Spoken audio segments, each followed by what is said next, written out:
Sama-sama tayong magiging tarakli.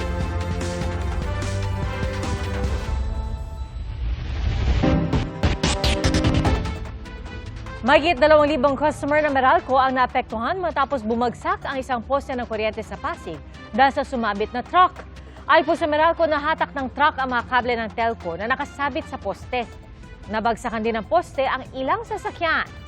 Saksi, si Dano Tingkungko. Wala pang rush hour, ganito na ang sitwasyon sa magkabilang bahaging ito ng Sandoval Avenue sa Barangay Pinagbuhatan at Barangay Nagpayong sa Pasig. Walang galawan lahat ng sasakyan. May nabuwal kasing poste ng Meralco matapos sumabit sa dumadaang mixer bandang 2:00 ng hapon. Ano nangyari kanina? Biglang bumagsak Nasaan ka nun? sa loob ng bahay. O tapos ano narinig mo? Ano lang, umusok lang yun. Tapos? Wala na ilaw. Ang iba na. Nakita ko lang yung tricycle na yun. Bagsak na. Bali, kanina pong 2:00 ng hapon, meron kami natanggap na report na merong bumagsak na poste. At napag-alaman ko namin na itong puting truck mixer dumaan dito sa kahabaan ng Sandoval Avenue, sumabit siya doon sa kable. Kaya yun ang naging dahilan para mahilan niya yung mga kable at yung poste bumagsak. So humarang siya sa kalsada. Ayon sa driver ng mixer, hindi niya namalayang may nasabitan na pala siyang kable habang binabagtas ang Sandoval Avenue. Pagdaan po namin kanina, biglang po hagsak na lang po yung poste. Nagsisigawan na po yung mga tao, tsaka nakita ko po yung tricycle na daganan na po ng wire. Wala po akong alam na nasabitan ko, sir. Nabagsakan ng 3 motorsiklo, 2 tricycle at 1 closed van. Ayon sa barangay, isang nasugatan sa kaliwang paa pero nalapatan na ng paunang lunas. Pero dahil sinara ang apektadong bahagi ng Sandoval Avenue at pinaliliko ang lahat papunta sa Mulawin Street na makitid na daan, halos walang galawan sa traffic. Wala ring ilaw sa buong lugar bagamat inaayos na to ng Meralco. Mula kaninang hapon, isa-isang pinuputol ang kable at nililinis ang lugar bilang paghahanda sa pagpapalit ng poste at mga apektadong kable. Ang nasabi ni Meralco, magtatayo pa sila ng panibagong poste ipapalit dito po sa natumba para balik yung mga kable. At nagbigay sila ng estimate time na aabutin ng 10 oras para ma-restore. Gumagawa ng paraan para po unang-una naapektuhan talaga dito yung traffic. Kaya nag-deploy po tayo ang Pasig City Traffic, ang sa barangay po, pati po yung mga kapulisan natin tumutulong na rin po sa pagmamando ng traffic. Sa ngayon, naka-hold sa pulisya ang driver ng mixer habang nagpapatuloy ang clearing operation sa lugar. Sa isang pahayag, sinabi ng Meralco na bukod sa clearing at restoration, iniimbestigahan na rin daw nila kasama ng Pasig LGU ang insidente na nakaapekto raw sa hindi bababa sa 2,800 nilang mga customer. Humingi rin ng pasensya ang Meralco. Ako si Dano Tingkungko, ang inyong saksi. Nasunugan na nga, namatayan pa ng 2 kaanak ng isang pamilya sa San Mateo, Rizal. Natagpuan po malapit sa CR ang labi ng magkapatid na edad 7 at 19. Saksi, si EJ Gomez. Nagngangalit na apoy ang gumising sa mga residente ng Barangay Malanday sa San Mateo, Rizal kahapon ng umaga. Sa laki at lakas ng apoy, Lakas na oh! halos matakpan na rin ng maitim na usok ang langit. Hamon pa sa mga bumbero ang masikip na daanan sa nasusunog na compound, kaya pahirapan ang pag-apula rito ayon sa BFP.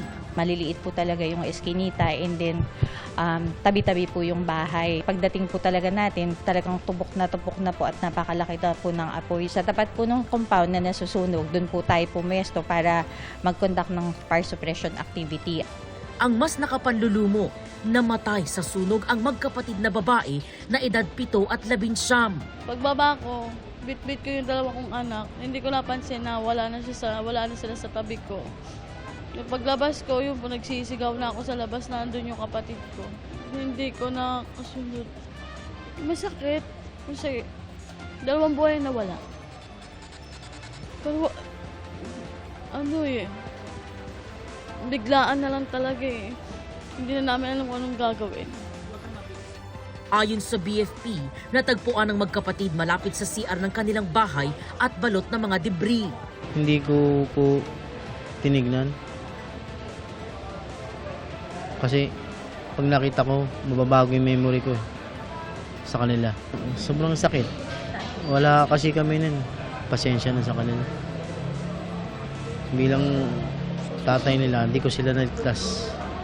Ayon sa barangay, mabilis na natupok ang 6 na bahay. Ito po ay nagsimula sa pagwe-welding po ng bahay dahil nagre-repair po. Tumalsik po yung mga baga sa baba na tinamaan po yung mga kama. Linamon na ng apoy. Sinubukan pa raw nilang apulahin ang apoy gamit ang fire extinguisher pero hindi na kinaya. Damay rin sa sunog ang ilang kawad.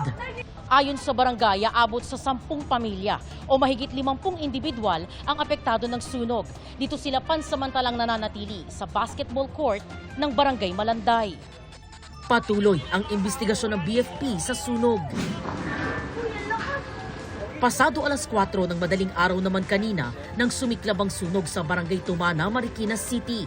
Ang residenteng si Jimmy napaupo na lang sa harap ng nasusunog niyang bahay. Wala raw siyang naisalbang gamit. Nagising kami na na nasasuffocate na kami ng usok eh. Doon kami sa taas natulog. Wala ako na dampot dahil dahil kahit cellphone ko hindi ko nadala eh. Wala rin naisalbang gamit si Roldan na nagtamo ng lapnos sa kaliwang balikat pero nailigtas nila ang alagang aso. Pagsilip niya may sumisigaw sunog. Di bumangon agad ako. Pagsilip ko sa kabilang bahay, doon ko nakita yung usok. Ang daming mga kaibigan ng mga kapitbahay na inapula namin dito. Wala, hindi namin kinaya. Masyado nang malakas yung apoy. Inaalam pa ng BFP ang sanhi ng sunog. Nagkasunog din sa Bakahan Zone 1, Barangay Carmen sa Cagayan de Oro City kahapon. Kita sa videong ito kung gaano kalawak ang sunog na tumupok sa 48 bahay. Ilan sa mga nasunugan, walang naisalbang gamit bukod sa suot nilang damit. Ayon sa BFP, umabot sa 2nd alarma ang sunog. Walang naitalang nasugatan sa insidente. Patuloy ang investigasyon ng BFP pero isa sa mga tinitingnang anggulo ay ang paglalaro umano ng posporo ng mga bata. Ako si EJ Gomez, ang inyong saksi.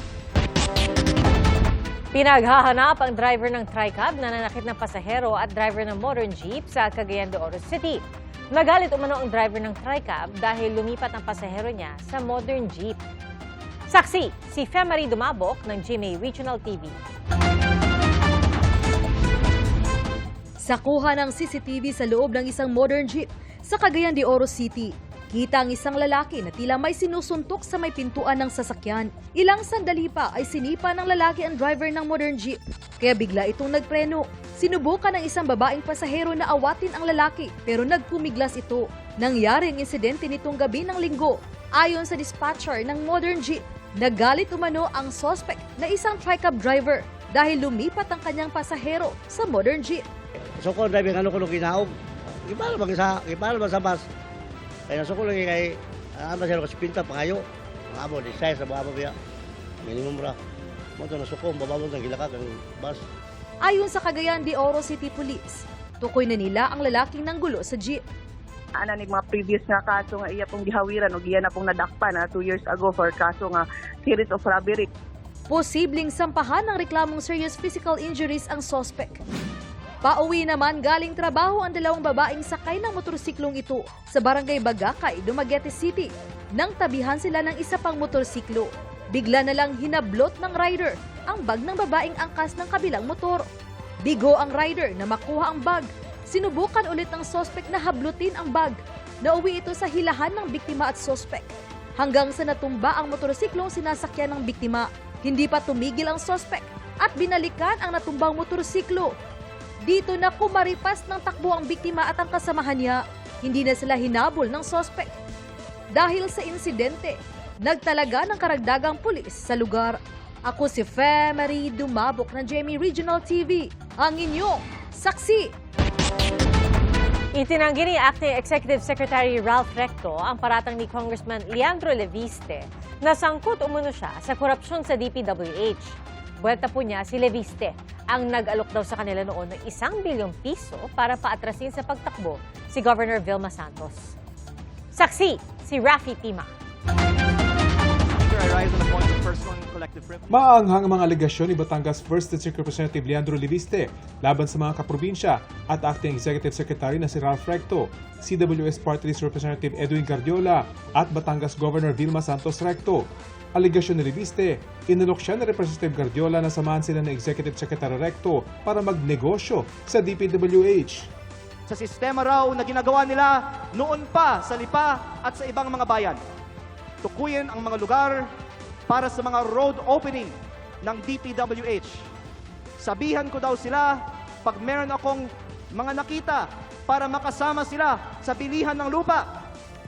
Kayang tumulong daw sa pagpondo ng mga proyekto ng DPWH si Secretary Recto dahil siya ay nasa kabinete at si Kong Garjola din ay malakas daw sa DPWH at maaaring siya na ang bahala sa kontraktor. Mismo si Recto raw, nagmalaki sa kanya na binabarat ng Executive Secretary ang pagbili ng lupa para sa mga dadaanan ng gagawing kalsada. Alegasyon pa ni Leviste, si Garjola daw ang gumagastos para sa kampanya ni Vilma Santos Recto at anak nitong si Lucky Manzano para sa nakaraang eleksyon na umabot daw ng bilyong piso. Kung lehitimo man ito, mabuti at maging transparent si Secretary Recto sa kanyang yaman. At kung ang ginagastos ni Kong Garjola para sa kampanya nila ay may kaugnayan sa pagiging contractor ni Garjola sa Batangas. Una nang binanggit ng Independent Commission for Infrastructure na isa si Guardiola sa ilang kongresistang may kontrata sa gobyerno. Batid daw ni Leviste na baka hindi alam ni Pangulong Bongbong Marcos ang isyong ito laban kay Recto, kaya niya ito isiniwalat. Hindi lang DPWH ang posibleng pagkukunan ng pondo ni Recto at Garjola. Dahil ayon sa mga politiko sa iba't ibang mga bayan ng Batangas, ang nasa likod ng STL operator ng Batangas, Refresh Gaming, ay si Recto at Garjola. Agad namang tumayo si Batangas 6th District Representative Ryan Christian Recto, anak ni Governor Vilma Santos Recto, para pabulaanan ang alegasyon ni Leviste. Wala daw personal na interes ni E.S. Recto at Guardiola. Walang katotohanan ang mga alegasyon ni Congressman Leviste na mayroon silang may mga maanomalyang transaksyon. Fake news po yan, Mr. Speaker. This representation is not privy to the motives of my colleague from the 1st District of Batangas. But let it be known, hindi po tayo basta-basta nagpapadala sa mga inimbentong issue dahil alam po natin kung ano ang katotohanan dito. Sa isang pahayag, pinasinungalingan ng Executive Secretary Recto ang mga pahayag ni Leviste. Ang batang kongresista pa nga raw nakiusap sa kanya noong suhulan ng kanyang kalaban sa politika para mapaatras ito sa kampanya. Naghahanda pa raw ng 400 milyong piso si Leviste para rito pero tinanggihan daw ito ni Recto. Inalok din daw sila ng 1 bilyong piso para hindi tumakbo ang kanyang asawang si Vilma Santos Recto. Bagay na iniyakan pa raw ng ina ni Leviste na si Senadora Loren de Garda. Tinanggihan din daw ito ni Recto. Pero hindi na raw siya nagkaso kay Leviste bilang respeto sa kanyang ina na dati niyang nakasama sa Senado. Giit ni Recto, wala siyang ghost projects at walang flood control projects. Tinawag niyang deranged o nasisiraan na ng bait si Leviste, na tatalupan daw ng buhay ang kanyang mga kaanak para lang ibida ang sarili. Tinawag din niya itong pambansang inventor ng kasinungalingan. Tingin daw ni Recto, ginagawa ito ni Leviste para pagtakpan ng issue ng kanyang mga umunoy ghost solar projects. Sinusubukan pa ng GMA News na makuha ang tugon dito ni Leviste. Sinusubukan din naming makuha ang panig ni Guardiola. Sa dami ng mga alegasyon ni Leviste, tinangka ni Congressman Terry Ridon na ipa-strikeout sa record ang buong speech ni Leviste. Hindi naman daw kasi pasok sa personal and collective privilege ang mga tinura ni Leviste. Pumalag din si Representative Laila de Lima sa pahayag ni Leviste na lahat ng miyembro ng Kamara ay sangkot sa bayaran sa eleksyon.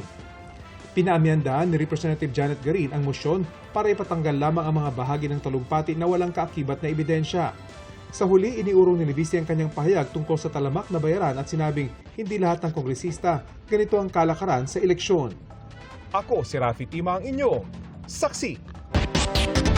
Wala raw balak si Senador Rafi Tulfo na tumakbo sa pagkapangulo sa election 2028. Yan ay kahit para tumaas siya ng husto sa mga survey. Final answer. Wala po akong balak na tumakbo as president sa 2028. However, I believe I'm doing very well as senator and I can do a lot more as senator. Therefore, maasahan niyo re-electionist ako sa 2028. Sa presidential pre-election preference survey ng Pulse Asia, tabla ang naging resulta kung magtatapatan sina Tulfo at Vice President Sara Duterte.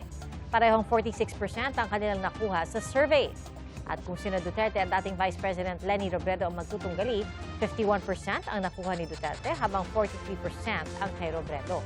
Kung sa pagitan naman ni Duterte at Senator Bam Aquino ang laban, 55% ang pumili kay Duterte habang 32% kay Aquino. Tinanong din sa naturang survey kung ang tunggalian ay sa pagitan ni Duterte at 5 pang kandidato. Dito, nanguna pa rin si Duterte. Lumaki ang agwat niya kay Robredo na pumangalawa at sumunod sina Tulfo, Aquino, Senator Risa Ontiveros at DILG Secretary John Dick Remulla. Ayon kay Senate Majority Leader Mig Zubiri, siya ang nagbigay ng mga pangalan sa kinumisyon niyang survey.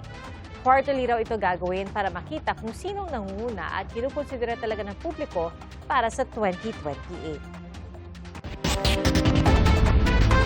Nai-refer na po sa Committee on Rules ang report ng House Committee on Justice patungkol sa resolusyong naglalaman ng articles of impeachment laban kay Vice President Sara Duterte. Saksi, si Tina Panginiban Perez. Para ma-impeach si Vice President Sara Duterte, 1/3 ng lahat ng kongresista o 106 na boto ang kailangan. Tingin ng mga kongresistang nakausap namin. I think it's overwhelming na. Sobra na 120 yung magsabi na pipirma sila. Paano niyo po na-determine yung 120? Siyempre, may bulong-bulong sa halls of Congress. Alam mo na. Opo. Estimation ng bawat party. So, meron yun. I think as we speak, we are looking at almost 200 already. House members who are signifying their intent to support the impeachment. Definitely more than the 1/3 required na yung 106. So, mahirap magsabi ng actual figures, pero definitely it will be more than the 1/3 requirement. Easily. I think the numbers are encouraging sa what I've been able to hear. Pero as House leadership po yan, totoong so, tignan natin. But more than 106, sir? Sa kanyang pagbisita sa amang si dating Pangulong Rodrigo Duterte sa The Hague, pinasaringan ng Vice Presidente ang mga mambabatas na nagsasabing sigurado na ang kanyang impeachment. Kung ordinary individuals lang naman yan, like ordinary Filipinos, pabayaan na natin yan. No? But it is different siguro kapag congressman na yung nagsasabi or senator na yung nagsasabi. Kasi magtatanong ka, bakit sobrang sigurado ka na tapos na ito? Sagot dito ng chairperson ng House Committee on Justice. I'm positive that because of the evidence presented before the Justice Committee, no, and considering the 53-0 and the 55-0, I am positive that this will be approved by the plenary. I just do not want to speak about the possible number because I do not want to preempt the voting that will happen on whatever date the plenary will consider. Bago ang botohan, nag-uusap na ang mga partido at koalisyon sa Kamara kung ano ang kanilang magiging posisyon. Ang National Unity Party, conscience vote daw ang paiiralin. Ibig sabihin, hahayaan ng partido ang mga miyembrong magdesisyon ng walang pamimilit dahil ang impeachment anya ay isang constitutional process at hindi partisan exercise. Pero pagtitiyak ng NUP, anuman ang kahinatnan ng impeachment, patuloy silang susuporta sa Administrasyong Marcos. Conscience vote din ang paiirali ng Liberal Party sa Kamara. Napag-usapan na ho namin yan March 3. Nagkaroon ho ng meeting, yung what we call the LP House Caucus. At ang naging consensus po doon, it would be conscience vote. Ang Partido Federal ng Pilipinas naman na partido ng Pangulo na pag-usapang unanimous ang magiging posisyon ng 51 kongresista ng PFP. We're partisan ng PFP and we're basically select on what is needs for public officials. So may justification for that. PUP is the party of the president. So yun po yung ating So vote for the support. impeachment. For the impeachment, sir. Malalaman po natin yan sa pag-plenary na. Bago pa man magbotohan ng House Committee on Justice sa committee report at resolusyong nagtatakda ng articles of impeachment, may mga ulat at online post nang nagsasabing may mga kongresistang gustong bawiin ang kanilang pirma. Pinabulaanan nito ng House Committee on Justice. I don't know any Kong who is withdrawing his vote or signature from the determination of probable cause and even from our approval of committee report yesterday. So, from my end, I deny that allegation that there are Kongs who are withdrawing their signatures. Isa si House Committee on Justice Vice Chair Jose Alvarez sa mga pinangalan ng gustong bawiin daw ang pirma. Hindi raw niya binabawi ang kanyang boto pabor sa committee report pero mag-a-abstain daw siya sa botohan sa plenaryo dahil sa mga personal na dahilan. Wala naman akong pinirmahan doon sa committee report. Bumoto lang ako, taas lang ako ng kamay kasi yung proceeding lang yun para dalhin sa plenary. Hindi man yun confirming na si guilty na si Vice President Sara. Pinabulaanan din ng nakausap naming kongresista na pinipilit o sinusuhulan sila para bumoto pabor sa impeachment. Wala, actually. Wala. It is consensus building dahil alam po natin, ang hirap pa manakot at mag-ulat this time dahil pieces na natin tayo. So, pinag-focus po natin yung mga talagang issues ng bayan. So, hindi po namin na-feel na regular. Ako si Tina Panganiban Perez, ang inyong saksi. Driver na nagpakarga ng 1,500 pesos na halaga ng gasolina, tumakas ng di nagbabayad. Nahuli kamyan pasado alas 3 ng madaling araw nitong linggo sa gasolinahan sa barangay Bahay Toro sa Quezon City. Nire-review ng Quezon City Police District ang mga CCTV footage para matukoy ang plaka ng kotse at ang driver nito.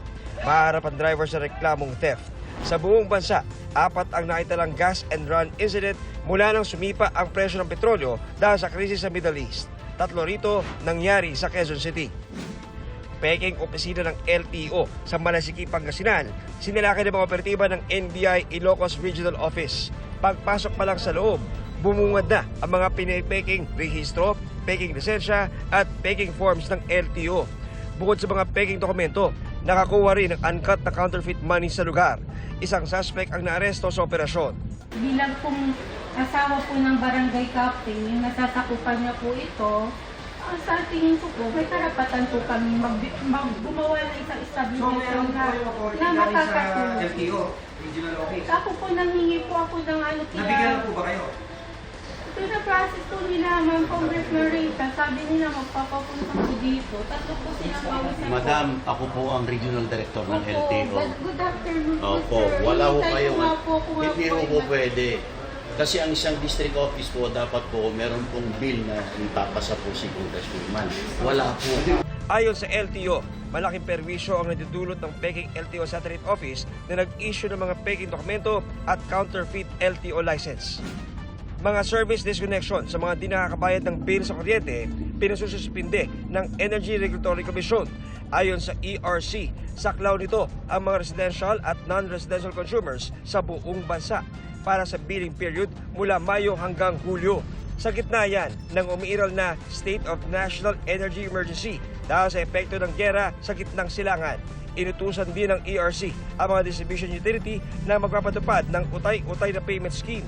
Ang mga consumer na di higit sa 200 kWh ang konsumo, papayagang installment ang bayad sa loob ng 3 buwan. Ako si John Consulta, ang inyong saksi. 7 senador pa lang ang nakapirma sa partial committee report kaugnay ng investigasyon ng Senate Blue Ribbon Committee sa issue ng mga flood control project. Kaya idinaan ni Senator Ping Lacson sa privilege speech ang paglalahad ng resulta ng kanilang investigasyon. Saksi si Ian Cruz. Sa isang privilege speech, Sinabi ni Senate Blue Ribbon Committee Chair Ping Lacson na matapos iikot ng 3 buwan ang partial committee report kaugnay sa eskandalo sa flood control projects, 7 senador lang ang nakapirma dito, kulang ng 2 sa kinakailangang 9 na pirma para maipresenta ito sa plenaryo ng Senado. Kaya inilahad na lang niya ang laman ng report sa tinawag niyang Chairman's Progress Report dahil kailangan na raw malaman ng taong bayan ang kanilang findings matapos ang 7 pagdinig. Gaano man katindi ang sikat ng araw, hindi nito matatabunan ang galit ng ating mga kababayan na nalulunod pa rin sa gitna ng kapabayaan at kasakiman sa salapi ng ilang tiwaling opisyal ng gobyerno. 10 ng kanilang mga kasapakat na kontratista dulot ng flood control scam. 11 kaso ang nirekomenda para sa preliminary investigation para sa kasong plunder, graft, malversation, direct bribery, money laundering at iba pa.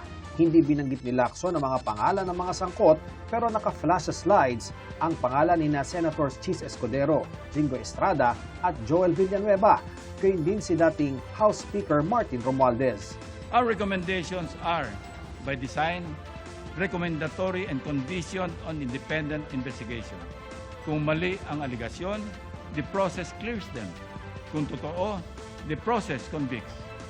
With due process and accountability, makukulong ang dapat makulong. Hindi nagpa-interpellate si Lacson hanggang hindi raw siya nakakakalap ng 9 na pirma para sa partial committee report. That is very highly unusual. Why would Senator Lacson make a precondition? It is the prerogative of any member of the Senate to yield or not yield. Senator Miriam Defensor Santiago, every time she delivers a privilege speech, does not entertain any interpellation. Kahit si Senador Estrada, sumubok magtanong kay Lacson pero hindi rin siya napagbigyan kahit naroon ang pangalan niya sa slides. Hindi naman daw siya nababahala sa recommendation ng partial committee report.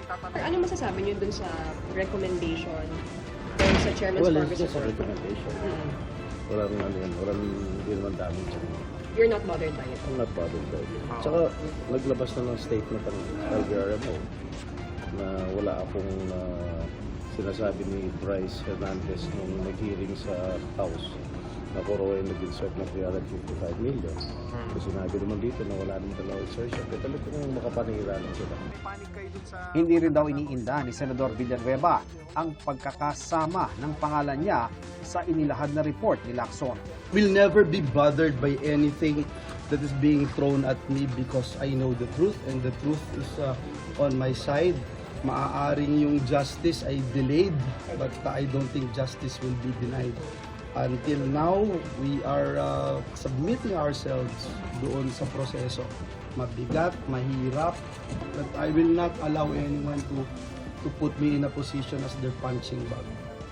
Hinihingan pa namin ng reaksyon si Senador Escudero at Congressman Romualdez. Ako si Ian Cruz, ang inyong saksi.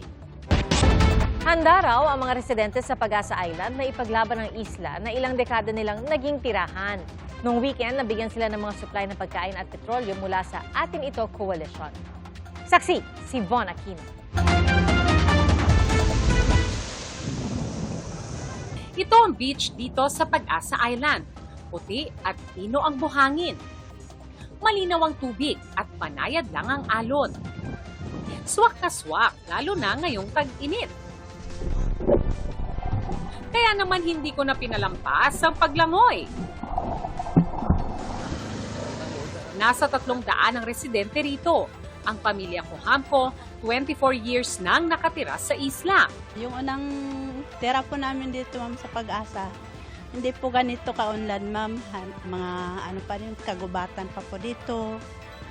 Yung bali, ilang bahay lang po kami dito, ilang pamilya. Tapos, okay rin po yung ma'am, pamumuhay namin dito. Magtatapos naman sa kolehiyo at planong maging guro sa Pag-asa Island ng panganay ni Ronnie. Para sa kanila, malinaw kung bakit sa Pag-asa nila napiling manirahan. Kaya kami nandito, na pinaglalaban din namin ito yung bayan na ito kasi unang-una tayo yung unang naka-occupy ng kalayaan.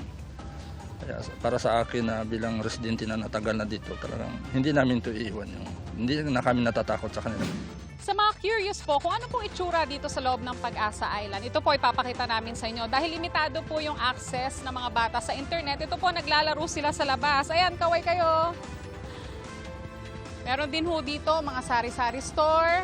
Meron pong mga residente rito na tulad din ng ibang lugar, lumalabas po sila once in a while pag mainit ang panahon.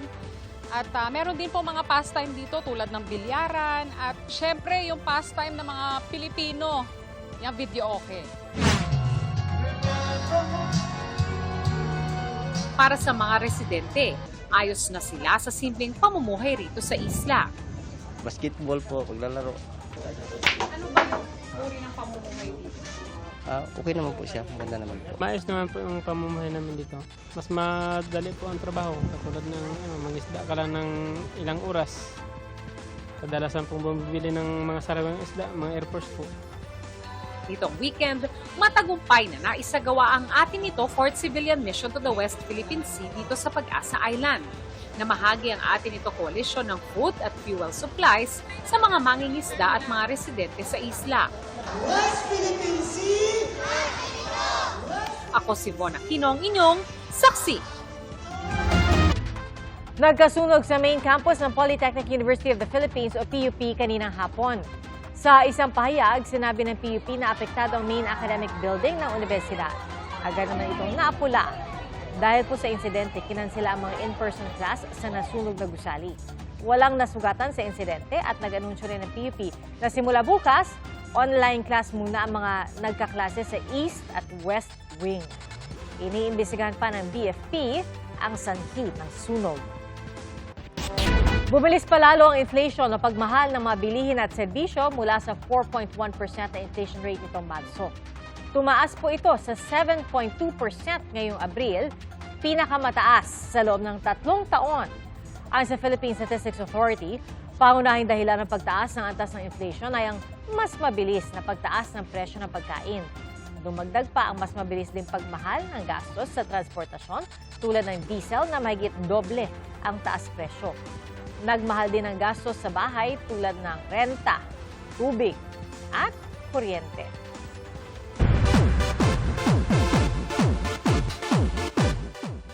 Nagningning sa red carpet ang mga international celebrity na rumampas sa 2026 Met Gala.